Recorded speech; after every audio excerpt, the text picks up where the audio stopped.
S generally दो type के ज्यादा यूज होते हैं।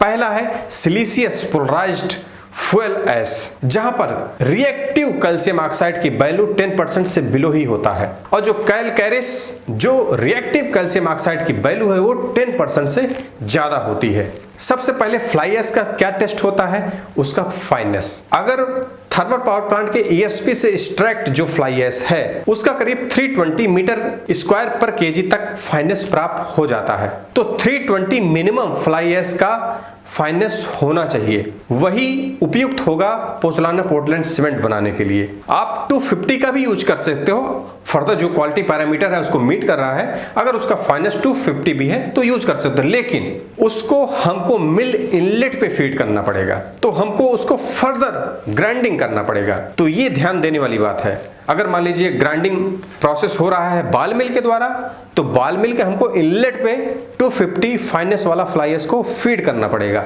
अगर 320 है तो आप सीधा जो डायनेमिक सेपरेटर है उसी सर्किट में आप सीधा फीड कर दीजिए और वहां प्रॉपर मिक्सिंग हो जाएगी और हमको फर्दर सीधा PPC सीमेंट मिल जाएगा, जहां पर पावर रिडक्शन भी होता है। और दूसरा जो सबसे अहम टेस्ट होता है वो लाइम रिएक्टिविटी टेस्ट होता है। उसमें देखते हैं कि जो मिनिमम कंप्रेसिव स्ट्रेंथ होता है क्यूब का वो 4.5 मेगापास्कल से कम नहीं होना चाहिए। तो लाइम रिएक्टिविटी टेस्ट बहुत जरूरी होता है फ्लाई एश का। इसी फ्लाई एश का पोर्टलैंड सीमेंट के साथ में प्रॉपर मिक्सिंग कर देते हैं और उसका कंप्रेसिव स्ट्रेंथ चेक किया जाता है।